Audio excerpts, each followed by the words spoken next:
Majority Leader at dating Assistant Majority Leader, anak ng Pangulo, kinatawan ng unang distrito ng Ilocos, Sandro Marcos Jr.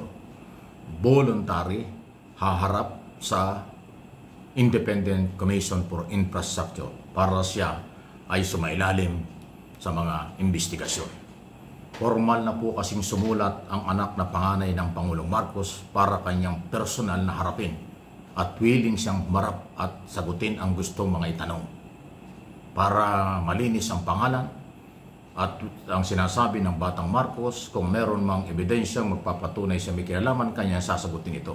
Pero dahil nabanggit na ang kanyang pangalan, gusto niya voluntary na humarap para hindi na mahirapan ang mga taga-ICI.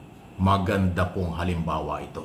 Sana all, sana lahat ng nabanggit or mga inaakusahan na mga politiko, especially sa Kongreso at Senado, gawin ito. Okay?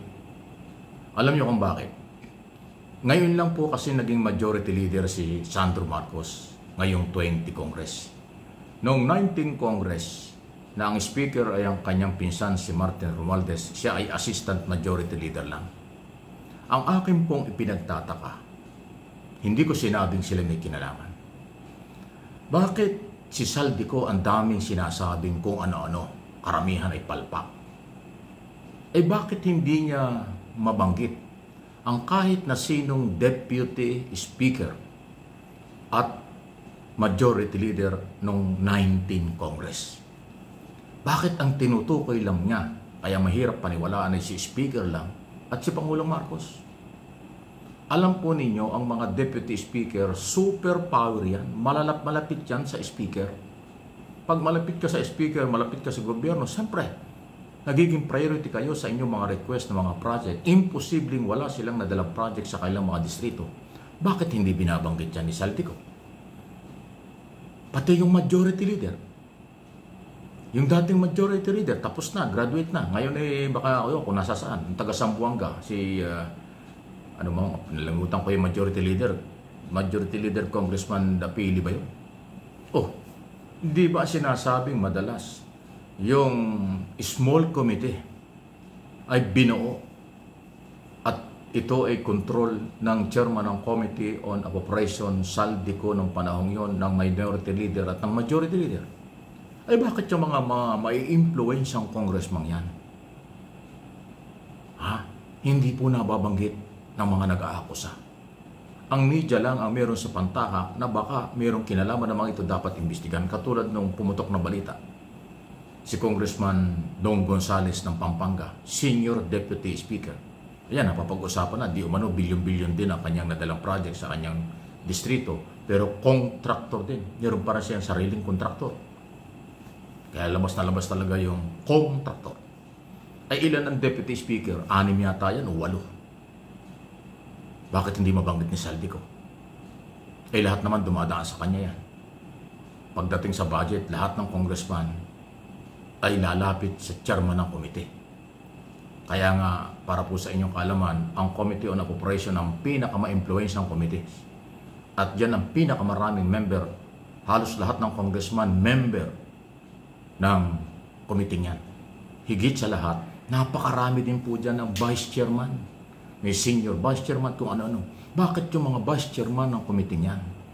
Deputy Speaker, Majority Leader, Minority Leader, bakit hindi mabanggit ni Saldico?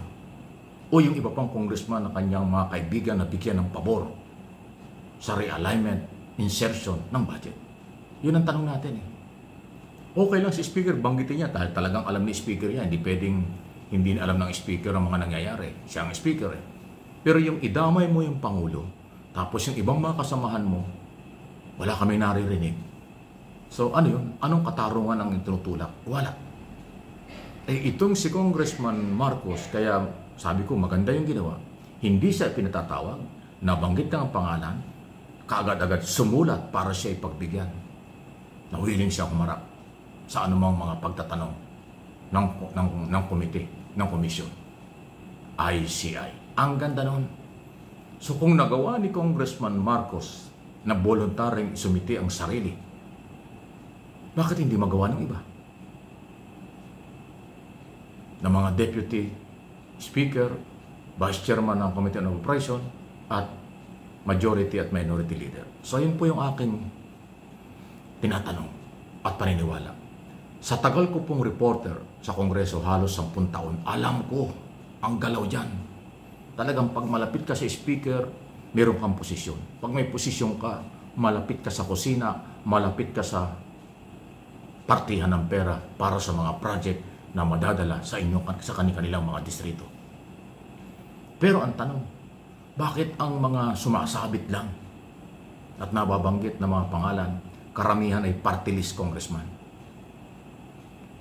Masyadong naging powerful ba ang party list congressman dahil si Saldico, chairman ng komite, siya ay party list?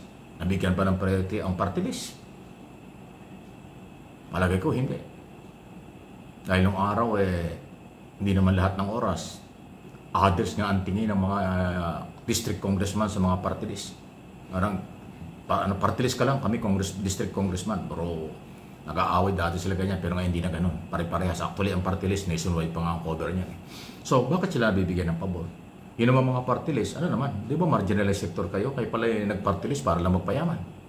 Kayo pala yung nag-party list dahil contractor. Di ba? Gamitan ng gamitan, sobra.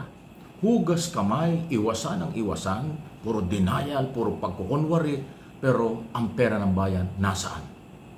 At yan ang hinahanap ngayon at hinahabol ngayon ng Office of the President. Kaya sana ay managot lahat. Yung 10%, ako, baka ang tingin ko dyan, hindi lang 10% eh. Kasi kung 10% ng 315, o di mga 30 plus, sabihin 35, 32 congressman, hindi lang ganun. Kasi lahat ng congressman may project. Hindi naman lahat ng congressman contractor. Hindi lahat ng congressman businessman. Pero lahat ng congressman may project. May allocation niya mga yan. 300 million bawat isa. Pangkaraniwang congressman. Pag malapit ka sa Malacanang, malapit ka sa Speaker, malapit ka sa Chairman ng Committee on Operation, bilyon na makukuha mo. Ganun dyan.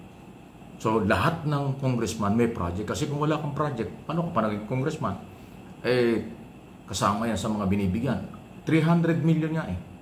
Dati 75 million lang ang kanilang yearly na budget ng araw. Ngayon 300 na. Palakasan pa yan. Pag malapit ka talaga sa Speaker, bilyon ang pwede mong iuwi. Na magkano 10% yan, magkano 20% yan. Ay ghost project pa nga inaabot. Kaya ako naniniwala. Ginajustify ko lang po sa aking personal knowledge na mga galawan sa Kongreso, hindi lang 10% ang posibleng sabit yan. Marami talaga dyan contractor. At pag contractor, dalawang racket. Yung congressman, racket na as congressman, tapos contractor pa, may another racket, yun, yari tayo. Yung totoo lang. Magagalit, pikon. Ang magagalit, guilty. Please like and share ang ating mga topic.